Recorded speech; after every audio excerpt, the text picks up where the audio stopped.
So let me start with Dae Young first, and just talk to you because I think I'm sorry we couldn't get the video to work because I'm so impressed with what you do there. Your TV segments are really the best I've ever seen of any fact-checking segment. How has your network decided to make such a commitment to fact-checking? 5 minutes a day, 5 days a week, is extraordinary. Yeah. First of all, we choose checkable items, and we have 5 members, and I'm the chief, and I do not give the role each other, and we check one item each other individually, and we gather the result, and we conclude the cross-checking result, and then it's the secret of my team, and we do that on TV and for 5 minutes with anchor and fact checker, like a conversation. So that type of broadcasting is very audience feel very kind and the audience likes it. Yeah. Easy to understand. Yeah, so that's great. Yeah. So let me ask Sergio and Pablo just real quick. What can we do to get these tools into more newsrooms, not just fact checkers, but into other newsrooms? I know that one of the challenges for my friends at Knight Foundation and for all of us working in technology and journalism has been there's so many great tools being developed, but adoption is always the hard part. Well, what we are doing right now, specifically for that matter, to make more people use it, is that we are at ICFJ and the TruthBuzz team, we are creating a toolbox where people are going to go there and see what we did and show the code or the tools or whatever. I'm going to explain how they could use that for, what they could use that for, and just package it right, the right way, so they know how to use it and adapt to their needs, right? So the way to answer your question directly, the way we can, what we can do to make people use those tools is just make them know how it worked for us, right? Those tools I mentioned were very successful for Aos Fatos.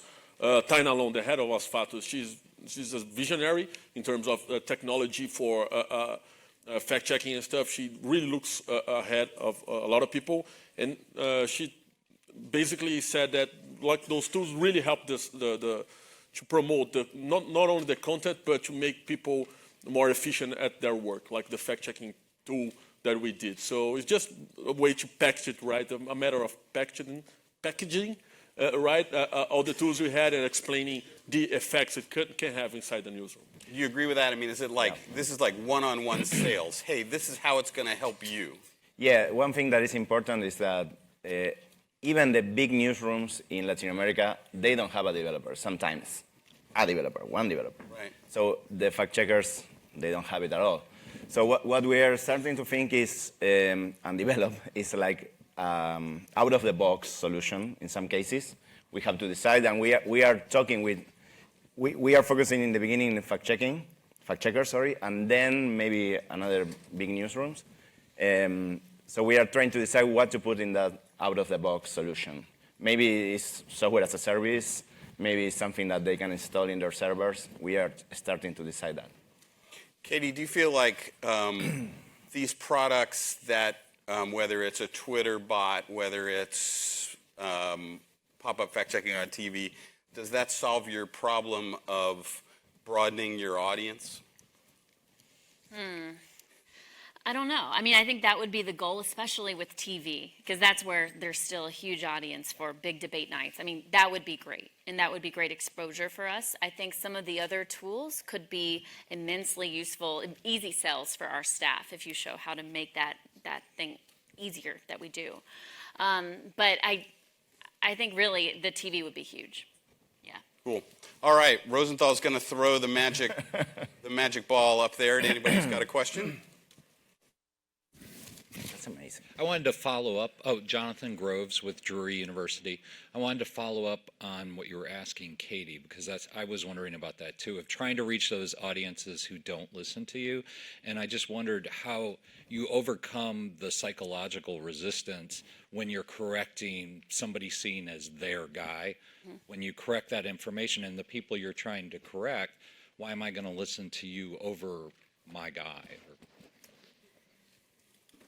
Yeah, well, I don't know if we've cracked it yet, but we've tried. And so one thing we did after 2016, we started like a truth, we got a small grant to do some truth projects. And one of them was actually going to 3 red states, including West Virginia, and spending a week there and meeting not just, people at the library who are inclined to go to the library and listen to NPR anyway, but also meet with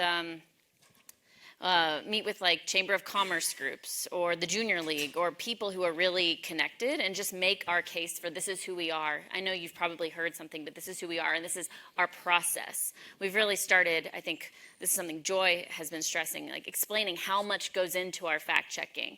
It's not just flip or, paid for, like things that seem really obvious to us, but stressing the recipe is important. But this kind of goes to why we think local fact-checking is so important. And I'll just use President Trump as an example, because he is very much a guy or not your guy, right, in American politics. And so we know that fans of President Trump might not like or want to read our fact-checking. But what about their West Virginia Attorney General's race or the governor's race, where you have 2 Republicans going against each other? We actually covered that this year. And I think that makes that case of bias or you're only interested in making Trump look bad harder to make, because we think that kind of accountability is really important and isn't done by other media in the area. All right, let's test Rosenthal's throwing ability. Okay. Katie Camp, Cox Media Group, Orlando. Can you guys talk to the importance of the Freedom of Information laws to this? And also where you would be gathering the data, because at a local station, we have a political reporter who does his own fact checking. So if I'm looking up at a Google screen and I see your robot grabbing my guy's work, to me, you're just another competitor. Sure, I understand the last part. I'm saying, like, where are you guys going to get all of the facts that you're checking against? Like, Oh. Yeah, gotcha. So the question was, where are we going to get the claims that we're checking? So right now, our bots look at Twitter, cable news transcripts like CNN, and the Congressional Record. And Katie and the other fact checkers have told us they particularly like the cable news transcripts. That's been the most useful ones. Twitter has probably been second. We haven't cracked the Congressional Record because there's a lot of noise there in trying to figure out where the claims are. So at the local level, we could look at, and one thing I've done is I've looked at, are there auto-generated minutes of a city council meeting? Unfortunately, not verbatim, it's not a transcript. So then you have to go to closed captioning, which is possible. We haven't tried that yet, but that holds promise. I think closed captioning's gotten better. Our colleague Dan Schultz from the Bad Idea Factory has done some things in tapping into closed captioning and then cleaning it up, adding capital letters, periods at the end of sentences. So I think that holds promise, but we haven't explored that much. I'd be happy to be able to do that at the state level, but it's surprising how few state legislatures transcribe the proceedings of their House and Senate. Previous speaker said that fake content attracts more traffic and the overcoverage of Trump was a media malpractice, and you said that facts matter. I kind of said, I'm sorry, but in the advertising industry, facts do not matter. 80% of the programmatic advertising, it's based on clicks, volume, conversion, and audience. Do you guys know if any initiative with Google or Facebook or any of the big companies could include fact-checking or quality content in the currency of advertising transactions? I don't know. I don't know of any specific initiatives, but I've got to say now, I should be clear, our funders are Knight, Facebook, Craig Newmark, and Google. So I'm speaking of my funders here.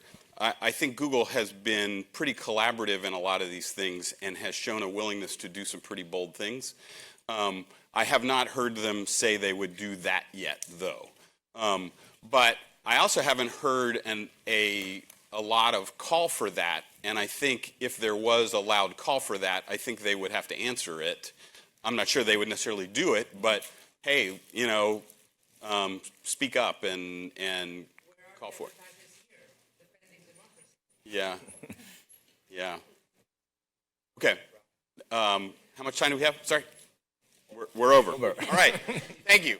So thank you to everybody. Let me just say, we will post the JTBC video, and I will put a link on my Twitter feed, which is Adair Duke. Feel free to talk to us afterward. Thank you so much for coming. Thank you to the panel. Thank you.